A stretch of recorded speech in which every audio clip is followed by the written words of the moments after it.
Third webinar है।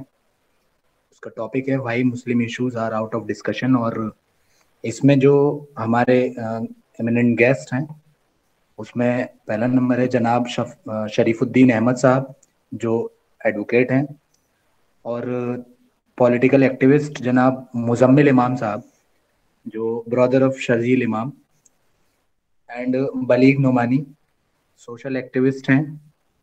निसार सिद्दीकी साहब research scholar हैं जामिया मिलिया इस्लामिया से। और जनाब डॉक्टर हैदर सैफुल्ला साहब, जो अलीगढ़ मुस्लिम यूनिवर्सिटी से अपना रिसर्च वर्क कंप्लीट कर चुके हैं, वो हमारे साथ इस वक्त जुड़े हुए हैं। और मैं आप सभी लोगों का खैर मकदम करता हूँ, स्वागत करता हूँ, इस्तकबाल करता हूँ, और उम्मीद करता हूँ कि सभी लोग इस वक्त खैर आफियत से होंगे।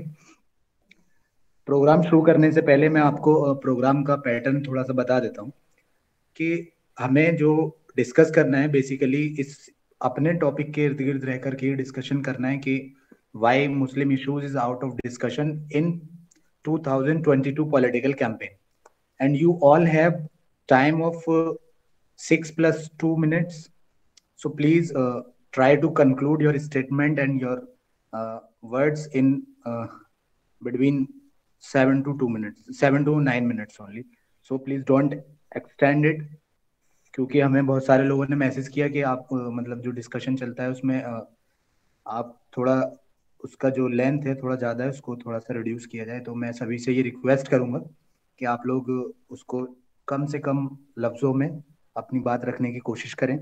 तो मैं सबसे पहले दावत देना चाहूँगा हमारे जो स्पीकर हैं जनाब शरीफुद्दीन अहमद साहब, जो एडवोकेट हैं।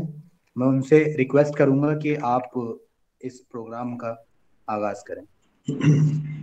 अस्सलाम वालेकुम व रहमतुल्लाहि व बरकातुहू। आप एम आई ऑडिबल? आवाज आ रही है?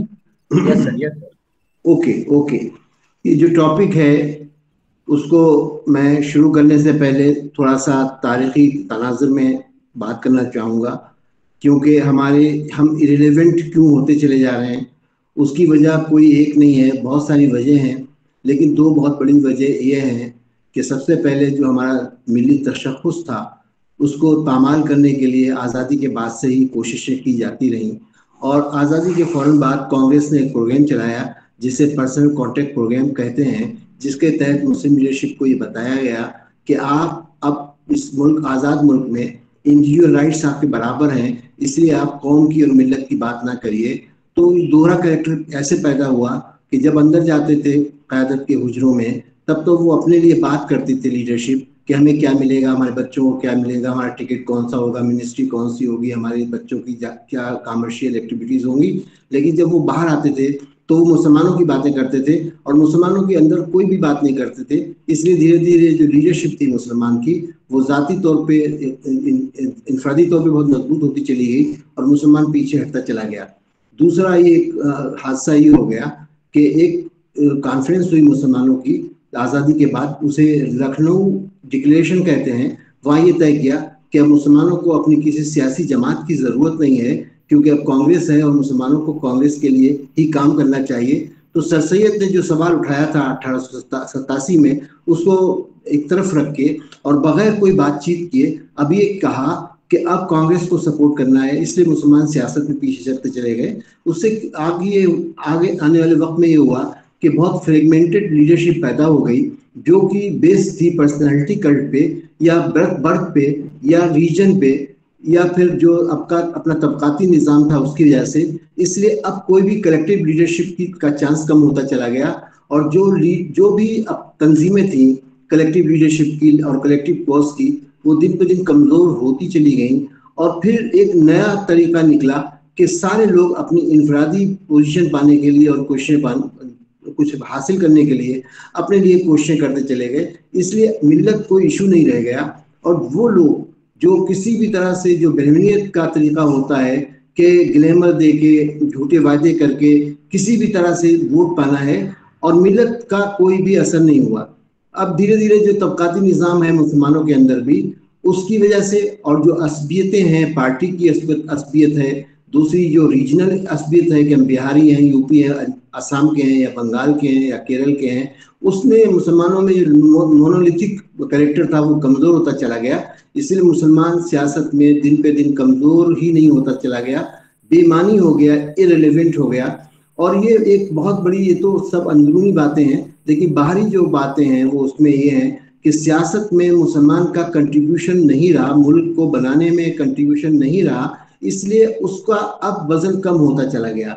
इससे न सिर्फ ये हुआ कि मुसलमान की दिन पे दिन पोजीशन कमजोर होती चली गई, और ये बात सिर्फ उत्तर प्रदेश के इलेक्शन की नहीं है, क्योंकि मुसलमान ने जो काम हो सकते थे, समाजी खिदमत के काम हो सकते थे, वो खत्म होते चले गए, और उसका सोशल जो जिस तरह से भी उसका इंटरवेंशन था वो नहीं रहा। तो अब मुसलमान जो है वो ये समझता है कि सिर्फ सियासत जो है वो इलेक्शन की है, और जब इलेक्शन आता है तो बहुत सारे गिरोह और बहुत सारे लोग अपनी तौर पर गिरोह बना के कोशिश करने लगते हैं कि वो किस तरह से नुमाया हो जाए, क्योंकि वो 5 साल तक इररिलेवेंट रहते हैं, उनका कोई इशू भी नहीं रहता और काम भी नहीं रहता। तो जब इलेक्शन आता है उससे पहले बहुत सारी कोशिशें करने लगते हैं और अपनी अपनी तरह से एजेंडा देने लगते हैं। तो मुसलमानों का एजेंडा इतना फ्रेगमेंटेड है, बटा हुआ है, कि मुसलमानों का कोई भी एजेंडा नहीं है। अब न सिर्फ ये कि कांग्रेस, बल्कि जितनी भी सियासी जमातें हैं वो हिंदुत्व के एजेंडे से इस कदर इम्प्रेस्ड हैं, इन्फ्लुएंस्ड हैं, वो एडवर्सरी इन्फ्लुएंस्ड हैं या जैसे भी है, लेकिन अब उनके पास कोई पॉजिटिव एजेंडा नहीं है। पॉजिटिव एजेंडा इसलिए नहीं है कि उनका कोई भी काम सियासी तौर पे, समाजी तौर पे मुल्क में मौजूद नहीं है, इसलिए हर एक की एक अलग राय है। और जब आपका कोई एक मुत्तहद एजेंडा ही नहीं है, मुश्तरका एजेंडा ही नहीं है, तो फिर आप पॉलिटिकल पार्टी के सामने कैसे रखेंगे? क्योंकि जितनी भी सियासी जमातें आप देख रहे हैं कि मुसलमानों की सियासी जमातों से, सेकुलर कही जाने वाली जमातें जो नाम यहाँ सेकुलर हैं, वो बात नहीं करना चाहती, क्योंकि उनको डर ये है कि अगर मुसलमान की उन जमातों से हमने बात की जो अपने को मुसलमान को नुमाइंदगी करने की का क्लेम करते हैं, तर्जुमानी करने का क्लेम करते हैं, तो फिर मुसलमानों में एक लीडरशिप खड़ी हो जाएगी। इसलिए ये इलेक्शन के वक्त में ये सामने बात आती है कि मुसलमानों की कोई भी लीडरशिप नहीं है। और आप देखते हैं कि हर सियासी जमात की लीडरशिप भी अपने लिए कुछ सीट पाने के लिए या अपने लिए कोई फायदा पाने के लिए काम करती है, और मुसलमानों को जो कही जाने वाली नाम निहाद मिली जमातें हैं उनका भी कोई एजेंडा नहीं है। कोई मुश्तरका एजेंडा अगर होता और वो ये कहते हैं कि हम मुसलमानों के लिए इस एजेंडे की बात करते हैं, और जो भी पार्टी इस एजेंडे को राइज करने का, इसका निफाज करने का वायदा करेगी, हम उसके हक में कैंपेनिंग करेंगे। तो जब कोई पार्टी के पास कोई इशू नहीं है, किसी मिल्लत के पास कोई इशू नहीं है, किसी पॉलिटिकल पार्टी के पास इशू नहीं है, किसी लीडर के पास इशू नहीं है, और सारे के सारे लोग उन्हीं खतूत पे काम करते हैं जो इस मुल्क में बेईमानी की सियासत ने राइज किए हैं। यानी कि एक पर्सनैलिटी की बात करते हैं, पैदाइश की बुनियाद पर, जात की बुनियाद पर, अपने तबके की बुनियाद पर, अपने इलाके की बुनियाद पर, झूठे वायदों की बुनियाद पर वोट लेने की बात करते हैं। उनका कोई काम नहीं है जो समाज में पेश कर पाए, क्योंकि हर एक का एक फैशन हो गया है कि इस बार हम एमएलए बनेंगे, इस बार हम मेंबर पार्लियामेंट बनेंगे, इस बार हम कारपोरेटर बनेंगे। तो ऐसे में वो लोग जो इस मुल्क, जो हमारे जमाने में, हमारे वक्त में पैरामीटर्स हैं, पॉलिटिकल पैरामीटर्स हैं, उसी रास्ते को चल के बात करते हैं। तो आप आज आप देखें कि अलीगढ़ के सिलसिले में ही देख लें कि एक अदीब साहब एक कोऑर्डिनेशन कमेटी बनाए हुए हैं, उन्होंने वहां पर जितने साबिक प्रेसिडेंट्स हैं उनको बिठाला हुआ है और उनके जरिए एक बात कर रहे हैं। एक अलीगढ़ मुस्लिम यूनिवर्सिटी स्टूडेंट यूनियन की कोऑर्डिनेशन कमेटी है, वो बात कर रही है। और हम इसलिए बात कर रहे हैं कि हम अलीगेरियन हैं तो हम इनकी ही बात कर सकते हैं, वरना अगर हम इस पर और ज्यादा बढ़ाएं बात, तो अभी तक हमारे पास 10 इस तरह के दावतें आई हैं कि हम उन पार्टियों के उस एजेंडे में शामिल हों कि अगली बार यूपी में मुसलमानों का रूल क्या होगा, उनकी मराहत उनको क्या मिलेंगी, उनका एजेंडा क्या होगा। मैंने किसी में भी हिस्सा आज तक नहीं लिया है, क्योंकि मैं एक हमारा ये अल्मा मैटर है और आप लोग हमारे भाई हैं, इसलिए आपके सामने आके हम बात करने का एक हक भी रखते हैं और फर्ज भी समझते हैं। इसलिए हम ये बात कर रहे हैं कि हम अब ये बात कहते हैं कि जब तक हम सियासत को इलेक्शन से बाहर निकाल के 5 साल का काम नहीं समझेंगे, जब तक हम इन 3 महीनों को की सियासत को इलेक्शन की सियासत से कुछ भी तब्दीली नहीं ला सकते। अब 3 महीने का जब हम सियासत करेंगे तो फिर हमें एक जहन साजी करने की जरूरत है, किरदार साजी करने की जरूरत है, क्योंकि इंतशार इतना ज्यादा है जहनी तौर पे हमारे किरदार में, हमारे इंटरेस्ट में, क्योंकि हर एक को ये कहना है कि तरजीह क्या है, हर एक की तरजीहात अलग अलग हैं। तो तरजीह सबसे पहले एक करने की जरूरत है, तब तो एजेंडा एक होगा, तब तो काम एक होगा। और फिर हमें तो जरूरत इस बात की है कि हम पर्सनालिटी कल्ट पे ना जाके हम उसूल परस्ती पर जाएं। और उसूल परस्ती के लिए हमें एक कैडर बेस्ड पार्टी चाहिए। जब तक हमारा नुमाइंदा हर नूक और कॉर्नर में नहीं होता है, मुल्क की हर गली में नहीं होता है और हर घर के पास उसकी अप्रोच नहीं होती है, जब तक हम इंतशार खत्म नहीं कर सकते। और इंतशार की कमी, इंतशार के चलते हम किसी भी इशू पे एक जहता नहीं हो सकते। हम शॉर्ट टर्म के जो गेन्स हैं उनको छोड़ें और कोशिश करें कि हम आइंदा कुछ ऐसा कर पाए कि लोग हमें अपनी खातिर में लेने लगें। उत्तर प्रदेश के इलेक्शंस में इस बार हमें नहीं लगता कि कोई मुसलमान कोई मुश्तरका एजेंडा दे पाने की पोजीशन में है। लेकिन अभी ये जरूर है कि एक एजेंडा सामने है कि मुसलमान पूरे पूरे उत्तर प्रदेश में, जहां तक मेरी जानकारी है, बहुत शिद्दत से इंतजार कर रहा है कि किसी तरह से इलेक्शन का दिन आए और वो अखिलेश यादव को वोट कर दे। उसे अखिलेश यादव की किसी बात से उसका क्या रोल रहा है 2013 के मुजफ्फरनगर में, और 5 साल तक उसका क्या रोल रहा है। वो परशुराम की सबसे बड़ी मूर्ति बनाने का ऐलान कर रहा है क्योंकि उसे भी श्री राम के मुकाबले में कुछ काम करना है। तो हिंदुत्व के एजेंडे को, साफ हिंदुत्व के एजेंडे को, मैं एक बात, चूंकि वक्त ज्यादा हो रहा है लेकिन फिर भी आपसे शेयर कर लूं कि अखिलेश यादव ने पिछली बार सिर्फ अपनी माइनॉरिटीज कमेटी की मीटिंग की, जिसे माइनॉरिटी अल्पसंख्यक विभाग वो कहते हैं, और उसमें सिर्फ मुसलमानों को बुला के ये कहा कि हमारा वो कोई भी फोटो जिसमें हम टोपी लगाए हैं पल्लेदार और हमारे ऊपर एक मुसलमानों जैसा रुमाल पड़ा हुआ है, वो कहीं ना इस्तेमाल किया जाए, क्योंकि हम इलेक्शन इस बार हिंदुत्व की बुनियाद पर लड़ेंगे। आप ये समझिए कि इन हालात में मुसलमान के सामने क्या रास्ता है। वो उसे बताया जाता है वोट स्प्लिट ना हो, अब ओवैसी साहब आएंगे तो वोट स्प्लिट कर देंगे। और ओवैसी साहब को भी देखिए कि इलेक्शन से पहले वो बयान देते हैं कि वो पुलिस का क्या होगा, पुलिस वाले होशियार हो जाएं, लेकिन उनके बयान को आज इतना चलाया जा रहा है उन्हीं सिर्फ उतनी सी बात को जो इरेलेवेंट तौर पे पेश की गई है। उन्होंने वैसा नहीं कहा, उनका मंशा ऐसा नहीं था, लेकिन जरा सी बात अगर मुंह से गलत निकल जाए तो फिर हमारे दुश्मन इतने मजबूत और मुस्तहकम हैं कि वो हमें बहुत मुश्किल कर देते हैं। इसलिए जरूरत इस बात की है कि मुसलमान 5 साल सियासत करे, मुनज्जम हो जाए, संगठित होकर काम करे और फिर ये तय करे, ये बात सवाल उठाए कि उसका इलेक्शन में क्या रोल होगा और उसके एजेंडे को शामिल पॉलिटिकल पार्टी करेंगी कि नहीं करेंगी। यही मेरी दरख्वास्त है। और चूंकि मेरा वक्त भी खत्म हो रहा है तो उससे पहले ही मैं, आदत है मेरी, आप ही के यहाँ से डिसिप्लिन सीखी है कि अपनी बात को उसी वक्त में कह दो। शुक्रिया। Thank you very much for inviting me and giving me time to participate in your August session. Thank you very much. सलाम अलैकुम। Thank you sir. और ये हमारे लिए फख्र की बात है कि आप जैसे लोग हमारे साथ जुड़े हुए हैं और अपनी बात रखते हैं, और हम लोगों को कुछ सीखने को मिलता है। हमने एक ये हमारी छोटी सी कोशिश है कि किसी तरीके से मुसलमान उत्तर प्रदेश के अंदर इस वक्त जो इलेक्शन आने वाले हैं उसमें किसी नफरत में वोट ना करके अपने इश्यूज पर वोट करें। वो इस बात पर वोट करें कि उसको एजुकेशन मिलेगी नहीं मिलेगी, उसको रिजर्वेशन मिलेगा नहीं मिलेगा, उसके लिए कौन काम कर सकता है कौन नहीं कर सकता, इन चीजों को अपने सामने रख करके वोट रख करें।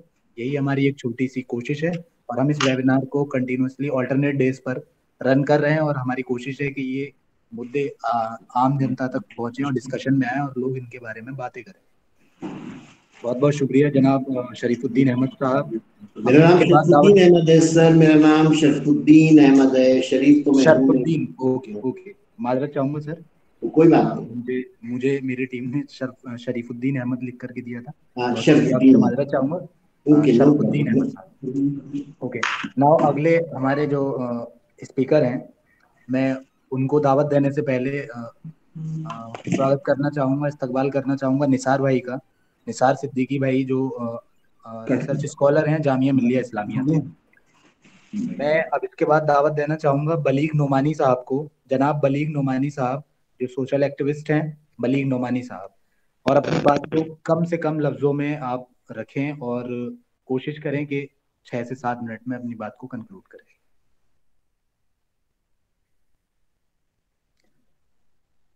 आपकी आवाज नहीं आ रही है बलीग नोमानी साहब, सर आपकी आवाज नहीं आ रही है।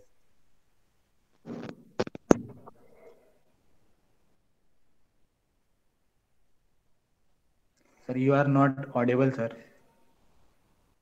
ईयरफोन का प्रॉब्लम है शायद। Okay, yes yes yes sir, it is better now. Okay, मैं कोशिश करता हूँ माइक लगा लूं, अगर आप इजाजत दें तो डायरेक्ट, जी जी। अदरवाइज आवाज में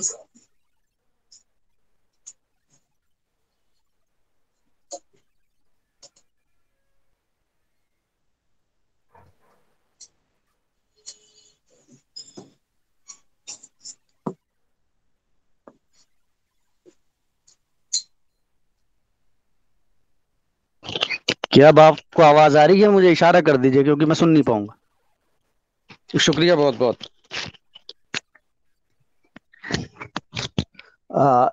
सभी साथी जो यहाँ बैठे हैं उनका इस्तकबाल मैं भी कर रहा हूँ, क्योंकि मुझे ये लगता है कि ये जो इशू उठा है, आप लोगों ने निकाला है, वो बहुत बेहतर है।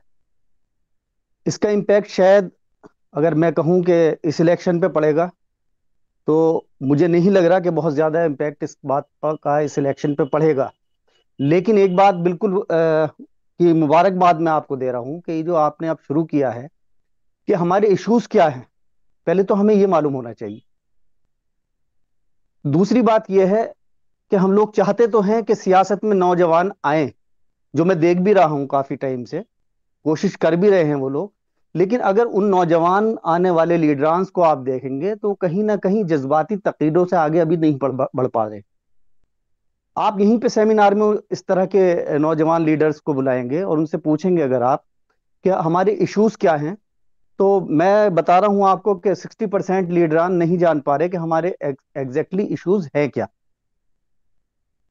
ये जो आपने पहल की है ये कहीं ना कहीं बहुत फायदेमंद होगी आने वाले वक्त में, ये मैं बहुत यकीन से कह रहा हूं। अगर अब मैं इश्यूज पे आऊं, क्योंकि वक्त ज्यादा नहीं है, तो बेशक इस टाइम अगर कोई इशू हमारे सामने सबसे पहले नजर आता है तो वो सिक्योरिटी इशू है।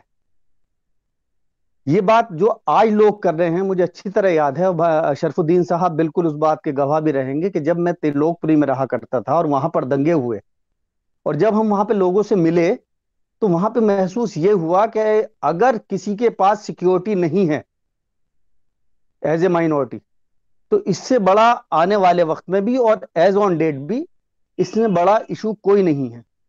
भाई हम लोग जिंदा रहेंगे जब ही तो रिजर्वेशन की बात करेंगे, जब ही एजुकेशन की बात करेंगे। तो बेशक इस टाइम जहां तक इश्यूज की बात है, सिक्योरिटी का इशू है, उसमें जैसे मैं काफी आपके स्पीकर्स को सुन रहा हूं, भाई तस्लीम रहमानी साहब को भी मैंने सुना, यादव साहब को भी सुना, नदीम साहब को भी सुना, शरफुद्दीन भाई को भी सुना। इश्यूज तो अब हमें बताने होंगे, पहुंचाने होंगे, लेकिन इश्यूज वहां पर पहुंचाएगा कौन, बताएगा कौन, ये बहुत बड़ा सवाल अभी भी आपके पास है। वजह यह है कि हम लोग रहे, या बहुत सारे मैं इंटेलेक्चुअल्स को देखता हूं, उनकी हमें बहुत जरूरत भी है, वो बात बहुत अच्छी कर देते हैं, समझ में आती हैं, लेकिन उसे इंप्लीमेंट कौन करेगा, ये सवाल मेरे जहन में है। और कहीं ना कहीं शरफुद्दीन साहब ने उस सवाल का एक जवाब भी दिया है कि हमें 5 साल लगातार सियासत के अलावा भी सोशल प्लेटफॉर्म्स पे मुसलमानों के मुद्दे क्या हैं उन पर काम करना होगा, और उन्हें आगे कैसे पहुंचाया जाए, कौन पहुंचा सकता है, इस पर भी बात करनी होगी। अगर हम ये नहीं कर पाए तो अननेसेसरी हम लोग टीवी पे बैठकर या फेसबुक पर बैठकर बातें तो कर लेंगे, लेकिन उसके अगेंस्ट होना क्या चाहिए ये हम नहीं बता पा रहे हैं। अगर आज मैं यूपी इलेक्शन की बात करूं तो आप कहीं पर भी चले जाइए, मैं ये बात आपसे बिल्कुल यकीनी तौर पे कह रहा हूं और बहुत जिम्मेदारी से कह रहा हूं कि जब आप बात करेंगे मुसलमानों से तो वो ये कहेंगे कि साहब सबसे पहले तो भाजपा को हराना है, इसके अलावा वो दूसरी बात पे आ ही नहीं रहे। उनका सिर्फ मानना यह है कि भाजपा हार गई हमारे सारे मसले हल हो जाएंगे। लेकिन मैं बहुत जिम्मेदारी से कह रहा हूं और मैं चाहता हूं कि यहां से बात उठे और लोगों तक पहुंचे कि इलेक्शन जो है भाजपा वर्सेस भाजपा ही है। भाई अभी शरफुद्दीन साहब ने बताया कि अगर समाजवादी के लीडर अध्यक्ष अखिलेश यादव ये कह रहे हैं कि मेरा टोपी वाला फोटो ना यूज किया जाए क्योंकि हमें हिंदुत्व पे लड़ना है इलेक्शन, अगर राहुल गांधी अपना जेन्यू दिखाकर ये बता रहे हैं कि हम हिंदुत्व पर इलेक्शन लड़ना चाहते हैं, तो आप किसका फेवर लेना चाहेंगे? ये कहना कि भाई बड़ा दुश्मन छोटा दुश्मन, सब पुरानी बातें हैं। दुश्मन दुश्मन है, उसे समझिए। अपनी कयादत की बात होनी ही चाहिए। अपनी कयादत के अलावा ना तो आपका कोई रहनुमा और ना आपका लीडर वहां तक पहुंचकर आपके बात उठाएगा। दूसरी बात, बेशक अगर हम करें दूसरा मुद्दा, मैं ये समझता हूं रिजर्वेशन पे बात होनी चाहिए।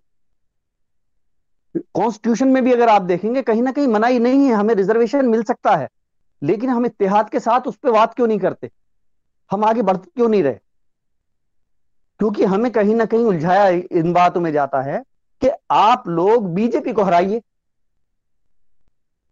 भाई बीजेपी को हराने की जिम्मेदारी हमारी नहीं है। हमारी जिम्मेदारी, मैं फिर बता रहा हूं, एक तरफा इत्तेहाद के साथ वोट करने की है। आप जिसे भी कर दें। तस्लीम रहमानी साहब ने बहुत अच्छी बात कही थी अपने उसमें, मैं उनसे बिल्कुल 100% एग्री करता हूं। और सुनने यहां पे मैं जो बात कह रहा हूं वो भी, और फिर दोबारा रिपीट करें तस्लीम रहमानी साहब को कि हम लोगों के फेवर में अगर कुछ है तो एक कमजोर गवर्नमेंट है। मजबूत गवर्नमेंट हमारे फेवर में नहीं होगी कभी भी, चाहे वो किसी की भी हो।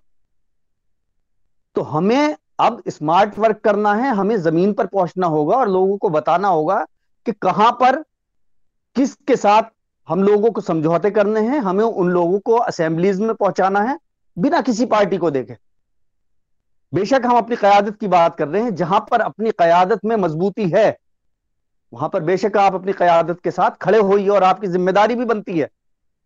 लेकिन अगर आपको ऐसा लगता है कि यहां पर हमारी कयादत का कैंडिडेट भी नहीं है, तो आप ऐसे नेता को चुनिए, सो कॉल्ड सेकुलर नेता को चुनिए, जो आप जिसे आप इत्तेहाद के साथ खड़े होकर यह कहें कि हमारा वोट आपका है, लेकिन अब हमारा मुद्दा और हमारी जिम्मेदारी भी आपकी है। अगर जमीन पर यह पैगाम पहुंचाने में हम लोग कामयाब हो गए, तो मैं यकीन से कह रहा हूं कि इस बार शायद हम कुछ परसेंट कामयाब हो। अगली बार जैसे शरफुद्दीन भाई ने कहा, अगले इलेक्शंस में कोई सा भी हो, वो चाहे असेंबली का हो चाहे पार्लियामेंट का हो, आप अपने मुद्दों को पहुंचा देंगे अवाम तक, और अवाम पहुंचा देगी लीडरान तक। ये बिल्कुल मैं यकीनी तौर पे कह रहा हूं। तो अभी ये जो बातें हैं, ये मुद्दों से जो निकाले हैं, इसके बाद जो एक मेन काम है वो आप लोगों को ये भी करना होगा कि आपको अब जमीन तलाशनी है, और जमीन पे कौन लोग काम कर सकते हैं ऐसे लोगों को भी तलाश कर उन्हें जिम्मेदारियां देनी होंगी कि आप बिल्कुल ये बिना सोचे कि मुझे इससे क्या फायदा होगा, आप आगे बढ़िए और अवाम तक ये मैसेज पहुंचाइए कि अब हमें इस तरह से काम करना है। अभी आपने शायद इमरान साहब आप ही ने पहले एपिसोड में एक बात कही कि हमें वोट नहीं देना। वोट ना देना कोई सॉल्यूशन है ही नहीं। इलेक्शन का बाइकआउट करना कोई सॉल्यूशन ही नहीं है। नहीं नहीं, मैंने ये बात आपको नहीं वोट कही भी थी, देना किसी है, और ने लेकिन कही है। वोट अब अपने मुद्दों के लिए देना है, अपनी ताकत दिखाने के लिए देना है, तो आप कामयाब हो जाएंगे। दूसरी बात, ये यूपी इलेक्शन से ही रिलेटेड नहीं है, ये जो मैं मुद्दा कह रहा हूं, अगर आप देखेंगे तो गुरुद्वारा एक्ट है एक सिखों के लिए। हम सिखों की तारीफ करते हैं कि सिखों ने क्या कर दिया, कितने इत्तेहाद के साथ अपना प्राइम मिनिस्टर बना दिया। आप ये भी देखिए कि उनके पास जो गुरुद्वारा एक्ट है वो कहीं ना कहीं उन्हें अपने आप में एक मजबूती देता है। तो हमें भी इस तरह के किसी एक्ट के लिए काम करना होगा, आगे बात बढ़ानी होगी, डिमांड रखनी होगी कि हमें भी इस तरह का एक एक्ट होना चाहिए माइनॉरिटी के लिए, हम लोगों के लिए, सॉरी, खासतौर से मुस्लिम्स के लिए। भाई वक्फ लैंड की जगह है हमारी, और हमें ही नमाज पढ़ने के लिए जगह नहीं है। कहां का कानून, कहां की बातें, कहां है वो लीडरान? नहीं कर पाते हम ये बात। इसके अलावा एक चीज, अभी माइनॉरिटी की बात हो रही थी, हमें कुछ इस तरह की भी बात आगे बढ़ानी चाहिए कि जो माइनॉरिटी बजट स्टेट वाइज जो निकलते हैं, अक्सर देखिए आप, स्टेट को छोड़ दीजिए, आप हर स्टेट में कहीं ना कहीं आपके माइनॉरिटी बजट का 60-70% हमेशा वापस चला जाता है। उसे यूज नहीं किया जाता। क्यों भाई? कौन आवाज उठाएगा इसके लिए? तो डिमांड यह भी होनी चाहिए कि अगर बलीग नौमानी साहब को एक बजट दिया गया है और अगर वो यूज नहीं कर पा रहे, तो जितने परसेंट उन्होंने वो बजट यूज नहीं किया है, उतने ही परसेंट जो उनका अपना जाती पैसा मिल रहा है या फैसिलिटीज मिल रही हैं, उसमें से कम कर दीजिए। 100% यूज होने लगेगा। तो इस तरह के मुद्दे, इस तरह की बातें, आपने बहुत अच्छी शुरुआत की। ज्यादा टाइम शायद मैंने ले लिया, 1 आध मिनट। मैं अपनी बात को ही खत्म करूंगा, लेकिन मैं जाते जाते एक बात जरूर कहूंगा कि हम लोगों को अल्हम्दुलिल्लाह जो बातें हो रही हैं उस पे काम कैसे करना है जमीनी पे, इस पर भी एक प्रोग्राम बनाना चाहिए, बैठना चाहिए और जिम्मेदारियां देनी चाहिए कि जो लोग यहां पर बैठ के बात कर सकते हैं उनका अल्हम्दुलिल्लाह वेलकम कीजिए। जो लोग जमीन पर काम कर सकते हैं उनसे जमीन पर काम लीजिए। इस वक्त कम से कम मैं हालात बता रहा हूं जमीन के कि आदमी काम भी करना चाहता है लेकिन उसे कोई राह दिखाने वाला नहीं है। आपकी शुरुआत बहुत अच्छी है, मैं मुबारकबाद फिर दे रहा हूं। और शरफुद्दीन भाई जैसे, तस्लीमुर रहमान भाई जैसे, या अनिल यादव या नदीम साहब जैसे लोगों को आप जोड़िए, उनकी बात सुनिए। वो काफी लोग उनमें से जमीन पर भी काम कर रहे हैं और कहीं ना कहीं इंशाल्लाह हम लोगों के मुद्दे भी सामने आएंगे और उन पे इम्प्लीमेंट भी होगा। शुक्रिया बहुत बहुत। अस्सलाम वालेकुम वरहमतुल्लाह। बलीग साहब, मैं थोड़ा सा वक्त और आपका लेना चाहूंगा और मैं ये चाहूंगा, आप आवाज सुन पा रहे हैं मेरी? जी जी जी, मैंने निकाल दिया माइक, मैं दोबारा लगा दूंगा। जी जी, मैं सिर्फ एक पॉइंट जो आपने बोला था कि सबसे पहली चीज तो मैं ये क्लियर कर देता हूँ, जो वोट बाइकॉट वाला था उसका डिस्कशन मैंने नहीं किया था, वो किसी और ने डिस्कस किया था और उन्होंने इस प्रोस्पेक्ट में डिस्कस किया था कि वोट बाइकॉट करना कोई ऑप्शन नहीं है। वो इस प्रोस्पेक्ट में उन्होंने डिस्कस किया था। दूसरी चीज, आपने जो अभी बोला कमजोर गवर्नमेंट और मजबूत गवर्नमेंट, थोड़ा सा इसको आप एलेबोरेट कर दें तो आसानी होगी।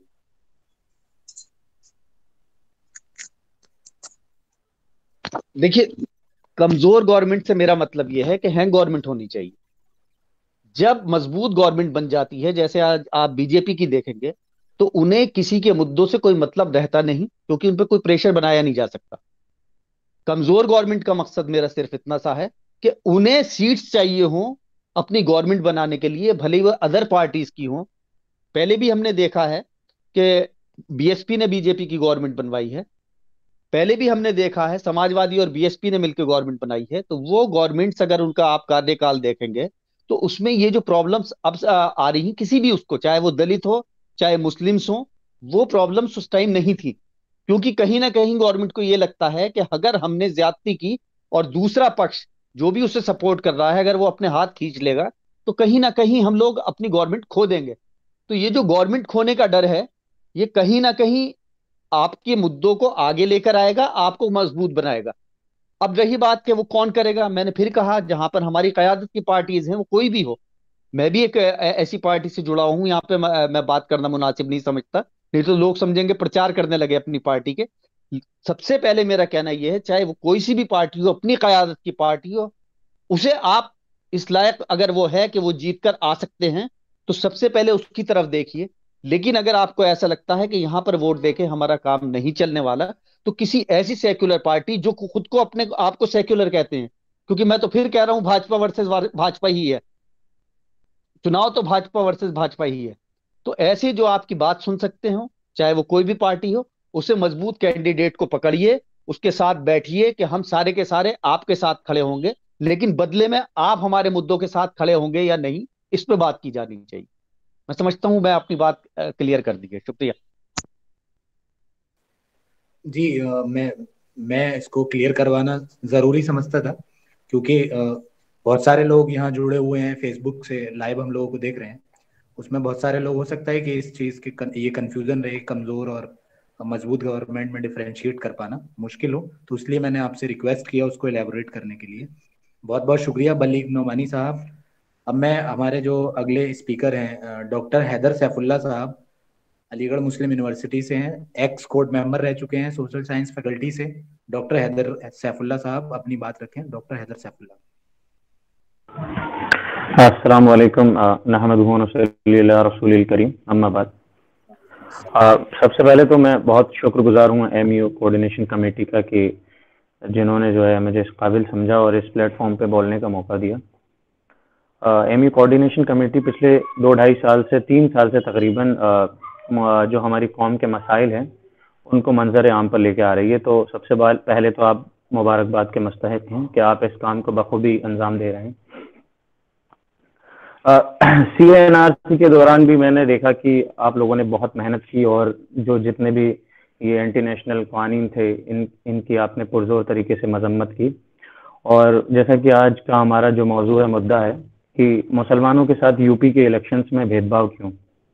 अभी फ़िलहाल कुछ ही दिनों पहले की कुछ वाक़यात हैं जिनमें हमने देखा कि हमारे जो लीडरान हैं, जो हमारे कायद हैं, उनके साथ बड़ी बदसलूकी हुई है। मैं किसी का नाम नहीं लेना चाहता, लेकिन वो मंजर आम पर है इस वक्त।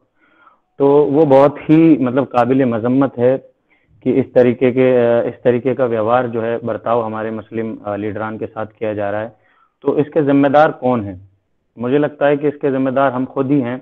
आज के जो देश के हालात हैं, जो हम देख सकते हैं कि हर कोई पार्टी जो है हिंदुत्व और हिंदू राष्ट्र की जो है राजनीति कर रही है।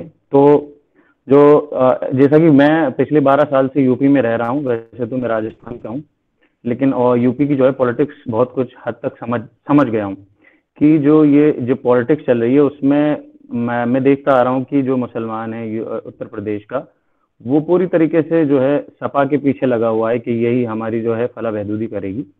लेकिन इस वक्त जो 2014 के बाद जो पूरे देश के माहौल बदला है, उसको देख के ये लगता है कि सपा भी कहीं किसी तरीके से मुसलमानों से अपना जो है दामन छुड़ाने की कोशिश कर रही है। जो बहुत सारे ऐसे जो है वाक़ये हुए हैं जिनको देख के लगता है कि वो पूरी तरीके से मुसलमानों से पीछा छुड़ाना चाह रही है। तो ये वो वक्त है जहां पर मुसलमानों को ये डिसाइड करना है कि जो हमारे मुद्दे हैं उन पर कौन बात करेगा। अब तक हमें लगता था कि जो है सपाई हमारी नैया पार कराएगी या बहन जी की जो गवर्नमेंट थी वो हमारी नैया पार कराएगी। तो ये वो वक्त है, ये मुझे लगता है कि यही एक आखिरी वक्त है जहां हमें अब मौका मिल रहा है कि जो है मतलब हमें डिसाइड करना है कि मुसलमान अब किस तरफ जाएगा। तो इस वक्त जो है जैसा कि हमारे बड़े भाई शरफुद्दीन भाई ने और बलीग भाई ने जो बात बताई कि मुसलमानों को मुत्तहिद होने की ज़रूरत है, क्योंकि जो हम बटे हुए हैं टुकड़ों में, मुत्तहिद होकर अगर हम लोग ये डिसाइड करें, हमारे जो लीडरान हैं, जो कायद हैं, वो डिसाइड करें कि एक तरीके की डील होना चाहिए कि कौन जो लीडर हैं जो हमारे मुद्दों पर बात करेगा। अब जाहिर है कि ये एक लोकतांत्रिक देश है और यहाँ पर हर किसी को अपनी बात रखने का अधिकार है। और मुसलमान क्यों मुसलमान की बात ना करे, सबसे बड़ा सवाल है। लोग कहते हैं कि भाई तुम क्यों बात करे। जैसे मैं एक आर्टिस्ट भी हूँ तो मुझसे लोग कहते हैं कि अरे यार तुम इन सब चीज़ों में क्यों पढ़ रहे हो। मैं क्यों ना पढ़ूँ, मैं मुसलमान हूँ, मुझे अपनी बात रखने का अधिकार है। ठीक है, तो मुसलमान को मुसलमान के बारे में सोचना चाहिए, क्योंकि हर कोई कम्युनिटी जो है अपने बारे में सोच रही है। तो हम क्यों ना अपनी कौम की बात करें। और मुझे लगता है कि यही जो शरफुद्दीन भाई बता रहे थे कि जो 5 साल ये इलेक्शन का ही वक्त आता है जहां पर आपको डील करनी है, क्योंकि इसके बाद तो सब सारे लीडरान जो हैं वो गायब हो जाते हैं। तो ये वक्त है, इस वक्त में आपको सारे मुसलमानों को जो है मुत्तहिद होना चाहिए और ये डिसाइड करना चाहिए हमारे जो मुद्दे हैं वो क्यों गली मोहल्लों तक ही महदूद रह जाते हैं, इन मुद्दों को आगे कैसे ले जाया जाए। तो जो बात है वो यही है कि मुत्तहिद होकर सारे लोग जो हैं इस पर डिसाइड करें कि हम किस पार्टी को वोट करें, या पार्टी भी नहीं तो हम अपने जो एरिया है, क्षेत्र हैं, वहाँ पर जो है वो डिसाइड कर लें कि ये भाई ये सीट पे हम मुसलमान इसको सपोर्ट कर रहा है, ताकि हमारी जो बातें हैं वो स्टेट गवर्नमेंट तक या जो है सेंट्रल गवर्नमेंट तक पहुँचे। और यही सब बातें हैं। मैं ज़्यादा वक्त तो नहीं लूँगा क्योंकि मैं इस मुद्दे पर ज़्यादा बोलना नहीं चाहूँगा, जैसे कि हमारे शरफुद्दीन भाई और बलीग भाई बोल चुके हैं। तो मैं इतना ही कहकर अपनी बात ख़त्म करना चाहता हूँ। बहुत बहुत शुक्रिया जनाब हैदर सैफुल्लाह साहब, और आपको मुबारकबाद। अभी भाई की PhD सबमिट हुई है, उसके लिए भी आपको मुबारकबाद। इमरान साहब 1 मिनट के लिए मैं इंटरवेंशन चाहता हूँ, 1 मिनट के लिए। जी सर, बिल्कुल। वजह यह है कि मेरा आपको एक टास्क है, क्योंकि मैं आपका बड़ा हूँ, अभी एमयू की वजह से सब कुछ हूँ जो कुछ है मेरे पास, तो एमयू की अगर कोऑर्डिनेशन कमेटी को जिम्मेदारी लेना चाहती है तो उसके लिए मैं एक बात बता रहा हूँ कि इस इलेक्शन में आप क्या रोल अदा कर सकते हैं। आप एक थोड़ी से 2-3 पॉइंट्स का एक एजेंडा दीजिए पूरे सूबे के पॉलिटिकल पार्टीज को, और उनसे कहिए कि अगर जो लोग इस एजेंडे को अपने एजेंडे में शामिल करेंगे हम उनको सपोर्ट करेंगे। पहला ये कि जो मुल्क में इस सूबे में 5 साल तक ज्यादती हुई है वो बहुत ज्यादा ज्यादती है, उसके लिए एक गवर्नमेंट कमीशन अपॉइंट करे कि इन 5 सालों में जो ज्यादती मुसलमानों के और कमजोर तबकात के साथ हुई है उसकी पूरी इंक्वायरी की जाए, जुडिशियल इंक्वायरी की जाए और उसका नाम जस्टिस कमीशन रखा जाए जो एक एक केस को देखे और उसकी रिपोर्ट गवर्नमेंट के सामने पेश करे और गवर्नमेंट उस पर जो भी कार्रवाई हो सकती है उसको एटीआर के साथ आए। एक पहला मुद्दा ये है क्योंकि जो कुछ पिछला हो गया वो आगे भी होगा, इसलिए किसी न किसी तरह से उसको उजागर भी करना है और उसके लिए हमें मदाबा भी चाहिए।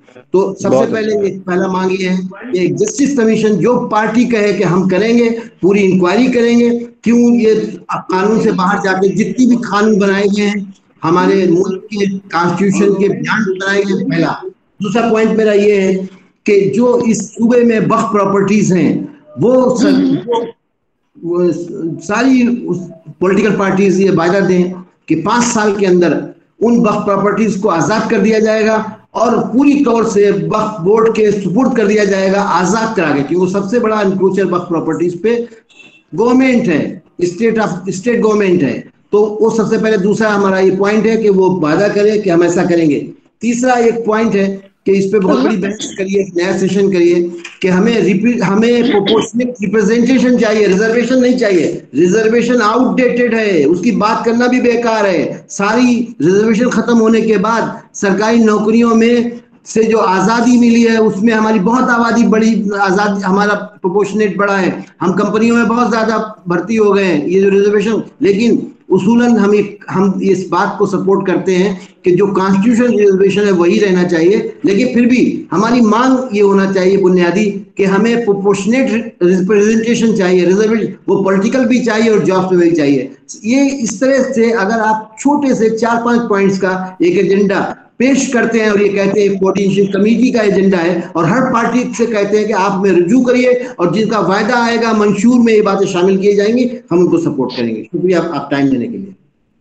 जी बहुत बहुत शुक्रिया जनाब। मैं आपको थोड़ा सा बताना चाहूँगा कि हम लोग इसी सिलसिले में यहाँ जुड़े हुए हैं और हमारी कोशिश यही है जो आपने हमें सजेस्ट किया उसी पे हम लोग काम करने के लिए जुड़े हुए हैं। और मैं और भी लोगों को ये बता देता हूँ कि इससे पहले जो हम वेबिनार कर चुके हैं उसमें हमने जो मुसलमानों के इश्यूज नोट किए थे वो मैं आपके सामने रख देता हूँ। जो सबसे पहला इशू था वो था minority protection act, just like SC/ST act.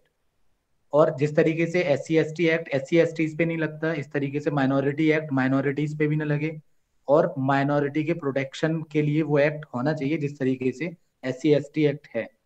इसके अलावा जो हमारा दूसरा पॉइंट जो हम लोगों ने डिस्कस किया था पिछले वेबिनार्स में जो निकल करके आया था वो ये था कि मुसलमानों के पास जिस तरीके से सिख के पास आर्म्ड लाइसेंस होता है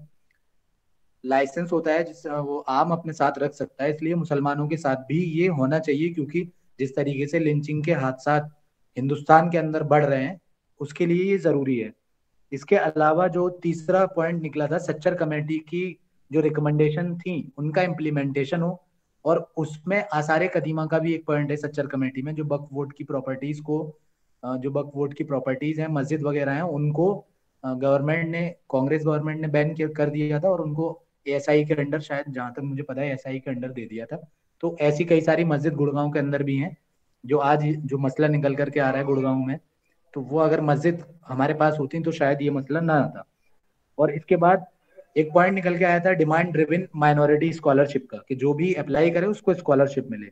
इसके अलावा प्रोपोर्शनेट रिजर्वेशन पे भी हम लोग पहले इस पे डिस्कशन कर चुके हैं कि प्रोपोर्शनेट रिजर्वेशन होना चाहिए, not even in jobs and education but also in assembly and parliament.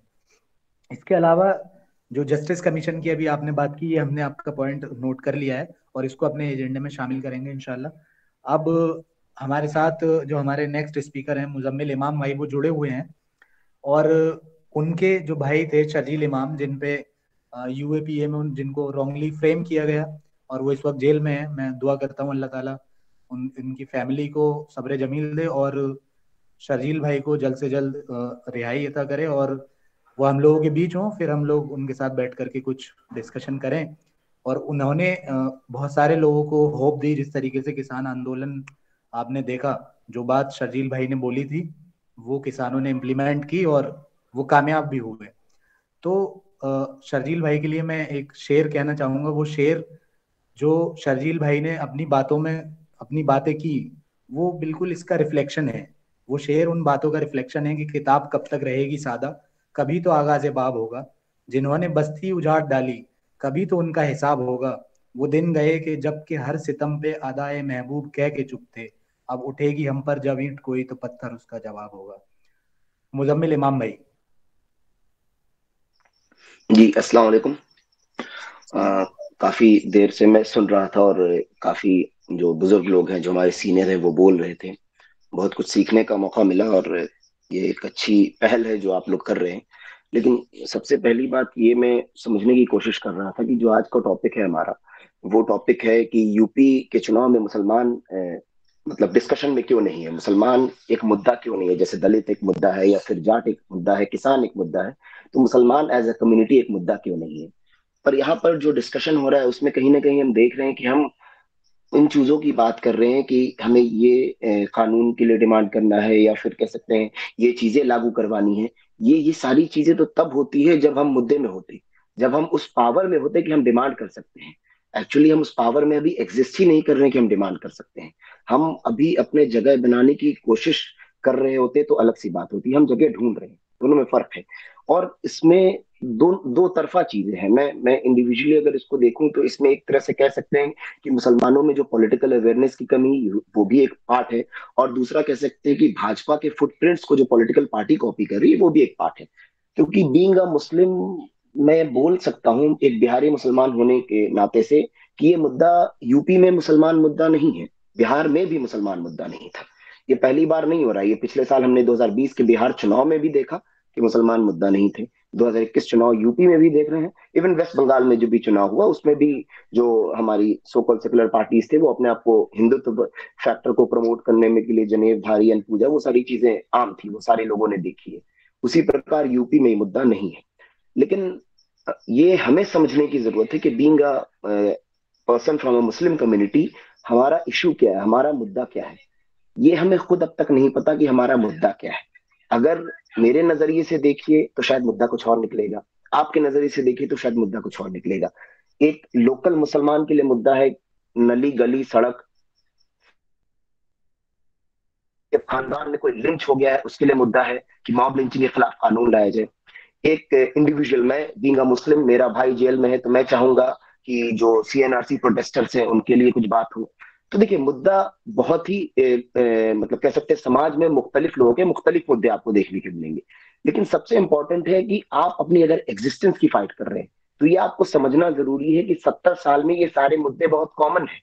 ऐसा नहीं है कि काउ प्रोटेक्शन एक्ट के नाम पे मुसलमानों को आजादी के बाद नहीं मारा गया है। अगर आप अखबार उठा के देखिएगा तो कांग्रेस एरा में भी बजाते आजादी के बाद से कई ऐसी बकरीद गुजरे हैं बिहार और यूपी में जिसमें मुसलमानों को गाय के नाम पे काटा गया है, लिंच किया गया है, लेकिन उस टाइम लिंचिंग शब्द नहीं था।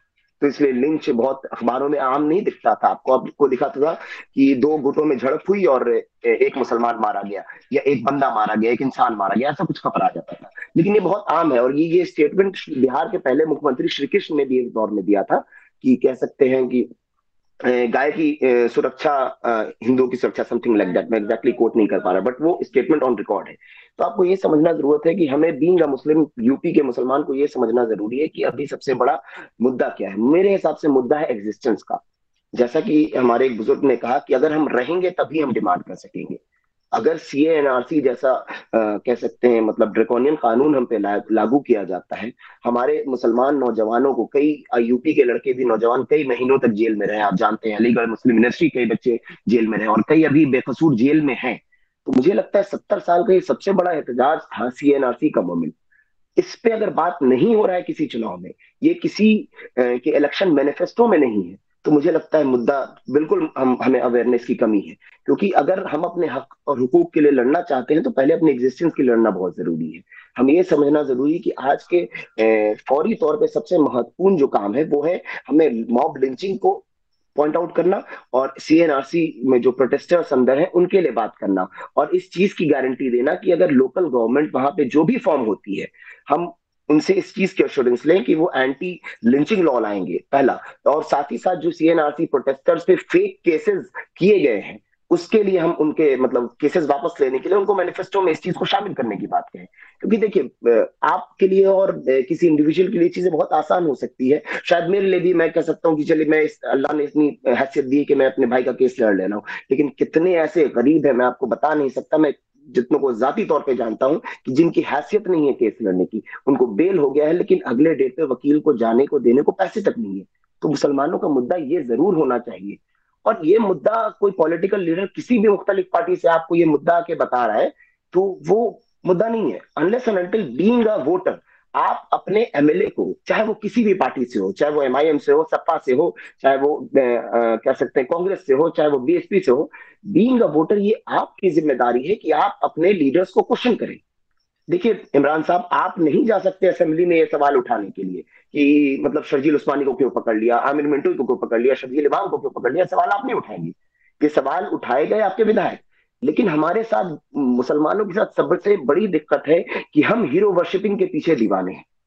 हम सभी पॉलिटिकल पार्टी के मुसलमान रहनुमा हिंदू रहनुमाओं की हीरो वर्शिपिंग के सदर करते हैं कि आप जाहिरी तौर पे एग्जांपल देख सकते हैं कि अगर किसी के घर में अखिलेश यादव आ गए और हो सकता है 3 साल पहले उसका भतीजा मॉब लिंचिंग में मारा गया हो, लेकिन वो जाके वोट अखिलेश यादव को दे देगा।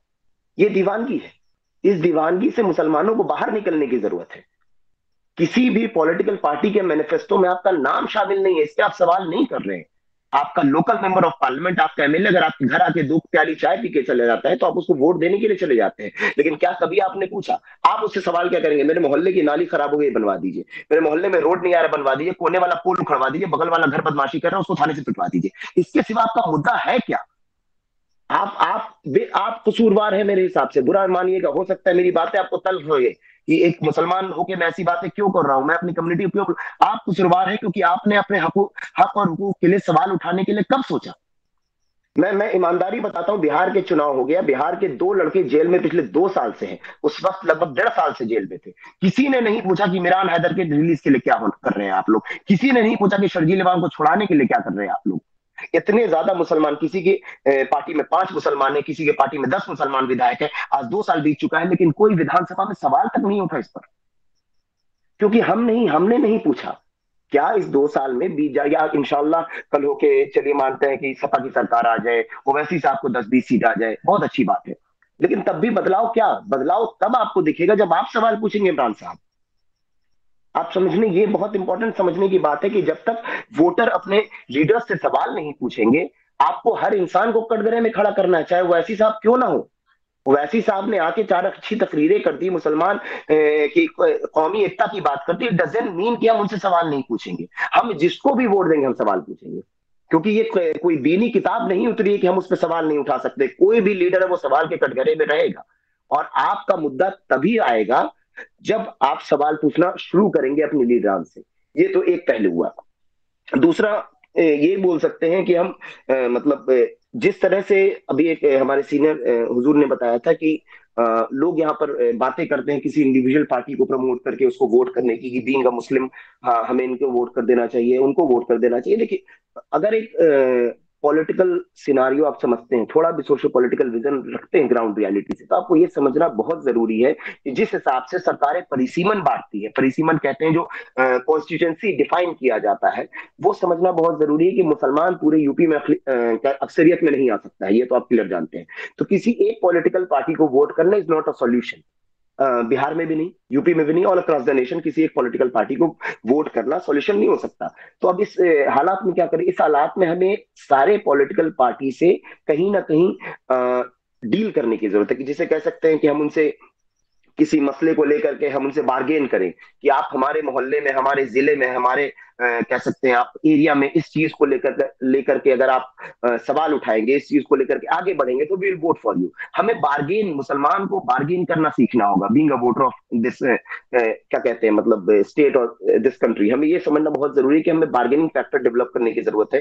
तब हम कहीं ना कहीं ऑटोमेटिकली, देखिए ये वक्फ बोर्ड की जमीन का मसला है या कह लीजिए जो भी, और हम जिस तरह के मसाइलों पर डिस्कशन कर रही है, तो ऑटोमेटिकली आ जाएगा। जिस दिन हम अपने लीडर्स से सवाल पूछना शुरू कर देंगे, हम बोलेंगे अगर आप नहीं बात करिएगा मॉब लिंचिंग के बारे में और मॉब लिंचिंग के कानून के बारे में, अगर आप नहीं बात करिएगा सीएनआरसी प्रोटेस्टर्स के बारे में, हम आपको वोट नहीं देंगे।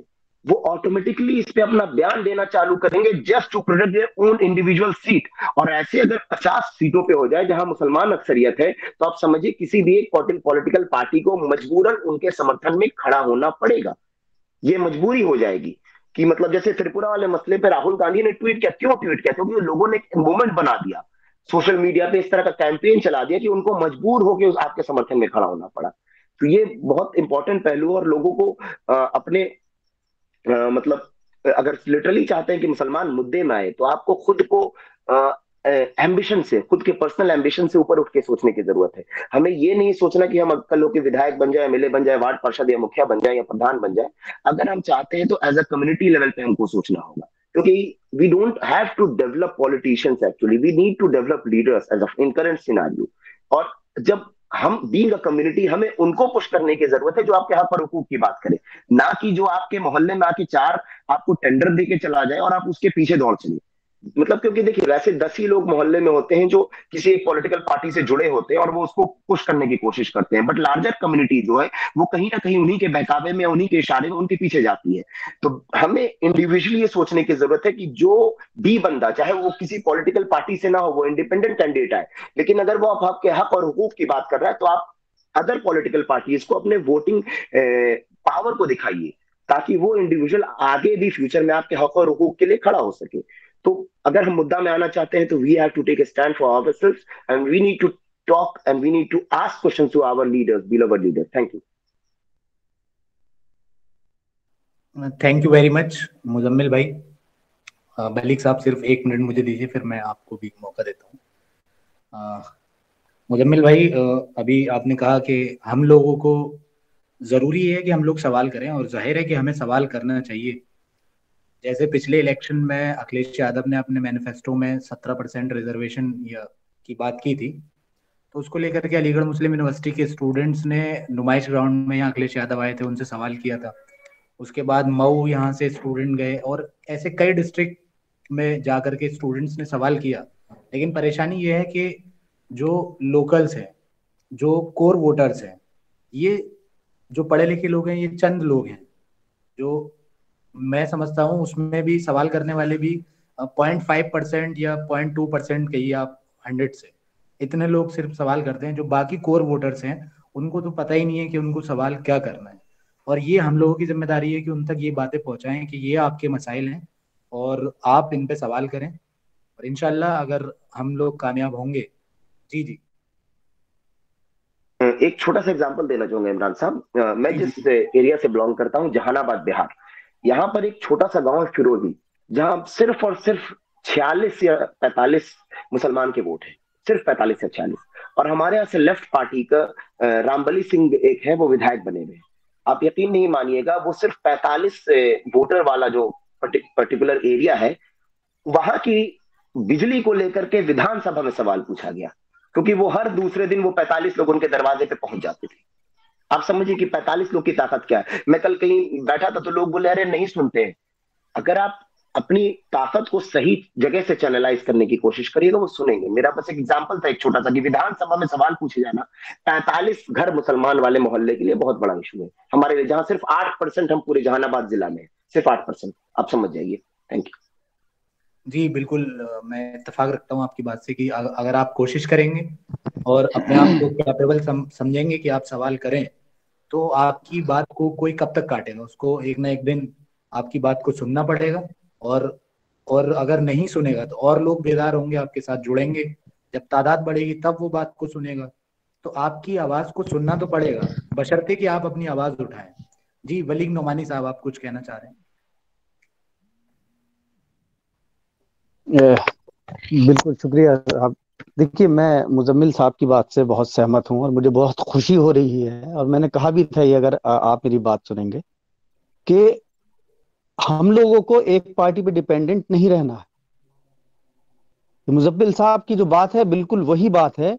परिसीमन को देखते हुए जो कैंडिडेट एंटी बीजेपी, भाई मैं तो कहूंगा एंटी बीजेपी, क्योंकि हमारी लड़ाई कहीं ना कहीं है उससे, अगर मजबूत है और आपके वोट उसे जिताकर ला सकते हैं, तो उसके पास बैठिए, बात कीजिए, अपने मुद्दों की बात कीजिए, और शर्त रखिए कि हमारे मुद्दों के साथ आप खड़े होंगे या नहीं। वरना कोई बात नहीं, आने दीजिए बीजेपी, नहीं करेंगे आपको वोट। दूसरी बात, अभी जो मुजम्मिल साहब के बारे में मैं कहूं, मैंने एक बात अभी और भी कही थी कि नए जो आ रहे हैं लीडरान, इंशाल्लाह मुजम्मिल साहब भी अल्लाह पाक चाहे करे कि कभी असेंबली में या पार्लियामेंट में पहुंचे। इन लोगों को की जो जहन साजी है वो बहुत ज्यादा जरूरी है। अगर मुजम्मिल साहब इस लेवल पर नहीं सोचेंगे तो मामला नहीं बनेगा। आपने भी कहा कि हम लोग यहां पर बैठ के तो बात करते हैं, लेकिन जमीन पे कैसे करेंगे? आप मुद्दे को जमीन तक लेकर जाएंगे, अवाम तक जब वो मुद्दा पहुंचने लगेगा, इंशाल्लाह आप देखिएगा। मैंने ये कहा कि आज कोई कहेगा नाउम्मीदी की बात कर रही है, नाउम्मीदी की बात नहीं है, मैं बता रहा हूं कि वक्त लगेगा, लेकिन शुरुआत बहुत अच्छी कर चुके हैं आप लोग। अब मुद्दों को छोटी छोटी जगहों पर बैठ के डिस्कस करना होगा कि भाई हमें ये मुद्दा ही नहीं है हमारे लिए। बीजेपी हार जाएगी, बीजेपी वर्सेस बीजेपी, वोट हो रहा, इलेक्शन हो रहा है तो जीतेगी तो वही। लेकिन जिसे आप कहते हैं हमारा छोटा दुश्मन है, उस दुश्मन से हमें यह कहना है कि अब आपको हमारे साथ भी खड़ा होना है हमारे बड़े दुश्मन के खिलाफ, तो मामले बनेंगे, ये मेहनत कामयाब भी हो जाएगी। और मुजम्मिल साहब जैसे हुए या निसार साहब मुझे नजर आ रहे हैं यहाँ पे, इंशाल्लाह इन जैसे नौजवान लोगों को अभी से ही तैयारी करनी है कि अब हम जब भी बैठेंगे इस बात को लेकर बैठेंगे। अपनी कयादत का मतलब यह है कि अगर एक आदमी भी किसी ऐसी पार्टी में पहुंच जाता है जो, जिसे हम ये कहते हैं हमारी कयादत की पार्टी नहीं है, लेकिन वो हमारा रिप्रेजेंटेशन उसी हिसाब से करे कि मैं जो हूं मैं अपने आप में कायद हूं उन लोगों का जिन लोगों ने मुझे यहां तक पहुंचा दिया, चाहे वो शर्जिल इमाम के लिए बात करनी पड़े, चाहे मीरान हैदर के लिए बात करनी पड़े, ये XYZ जिसके लिए भी बात करनी हो, उसे अपने आप में ये कॉन्फिडेंस होना चाहिए कि मुझे जो लेके आई है मेरी आवाम लेके आई है, मैं किसी पार्टी की बाउंड्री में नहीं रहूंगा, मुझे जो बात करनी है वो बात करनी है। इंशाल्लाह आने वाले वक्त में आप देखिएगा किसी पार्टी की जरूरत नहीं रहेगी आप लोगों को। बस मैं इतनी बात कहूंगा साहब, शुक्रिया जी। बहुत बहुत शुक्रिया।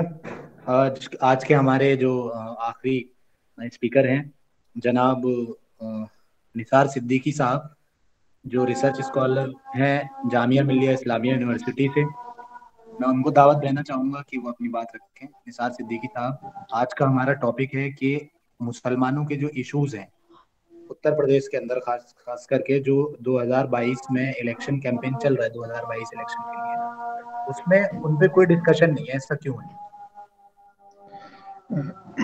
सबसे पहली बात, किसी को अस्सलाम वालेकुम। देखिए, मैं इसी सवाल से अपनी बात करूंगा।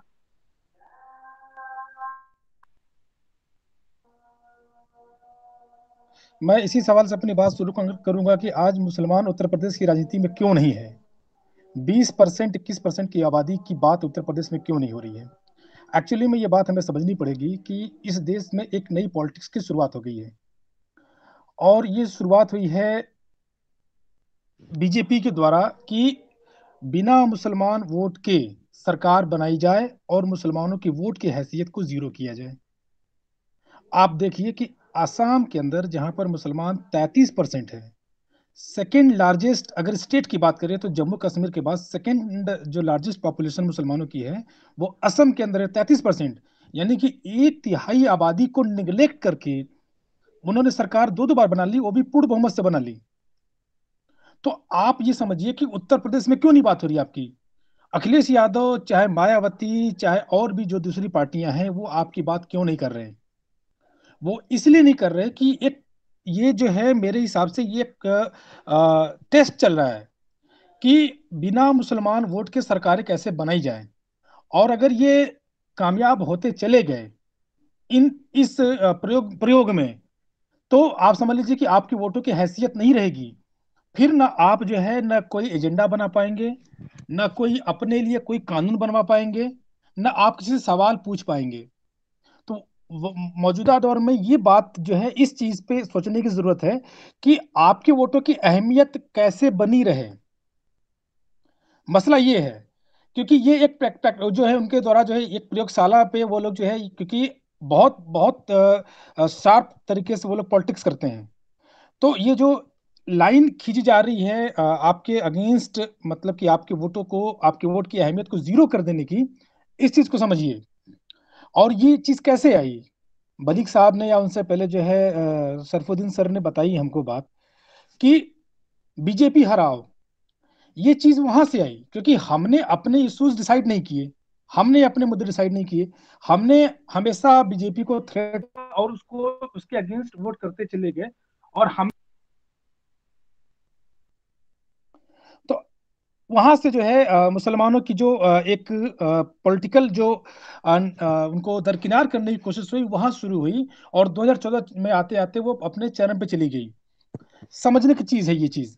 दूसरी बात कि इस टाइम पर हमें, आज के टाइम पर अगले 25-30 साल का एजेंडा सेट करना पड़ेगा कि ये जो मुस्लिम पॉलिटिक्स है, ये इसको कहाँ ले जाएंगे और यहाँ पर मुसलमानों की इंपॉर्टेंस कैसे बची रहे। हरिद्वार की धर्म संसद में इतनी बड़ी बड़ी बातें हो जाती हैं और उत्तर प्रदेश की राजनीति में वो मुद्दा नहीं बन पाता है। अखिलेश यादव एक ट्वीट नहीं करते हैं, मायावती उस पर बात नहीं करती है, कोई उस पर बात नहीं करता है। क्यों?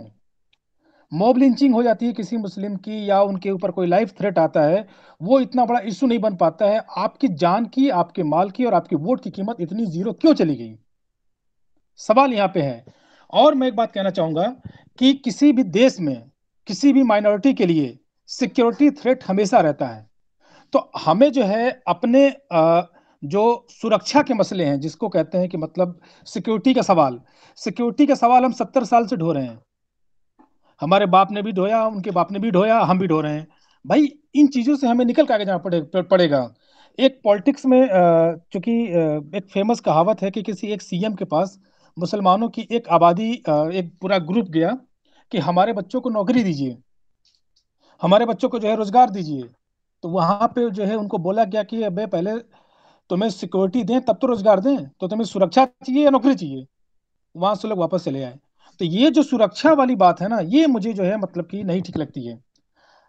देखिए, आप इस देश में रहें चाहे किसी भी देश की कोई माइनॉरिटी रहे, माइनॉरिटी के ऊपर हमेशा से जो है एक थ्रेट रहता ही रहता है। और ये चीजें कंटिन्यूअस चलती रहेंगी, आप इसको रोक भी नहीं सकते। आप लाख कानून बना लेंगे तो भी चीजें होती रहेंगी। अल्टीमेटली इंप्लीमेंट किसको करना? मैं कह रहा हूं कि जो है इतना बड़ा वायलेंस त्रिपुरा में हो गया, इतना बड़ा, सब लोगों ने जो है जोर लगा के सब लोगों ने उनके अरेस्ट की डिमांड की। कितने लोग जो है उसमें गए, पकड़े गए? 101 जिन लोगों ने उसके अपोज में बातें की, उस दंगे के खिलाफ बातें की, उनके खिलाफ यूपीए लग गया। लेकिन जो लोग दंगे में इन्वॉल्व थे उनके खिलाफ कितने यूपीए लगा? क्योंकि अल्टीमेटली अथॉरिटी वही है जिसको इम्प्लीमेंट करना है चीजों को। कानून भी बनवा लेंगे आप, लेकिन अथॉरिटी किसके पास है? जो लोग सत्ता में बैठे होते हैं। तो आज आपको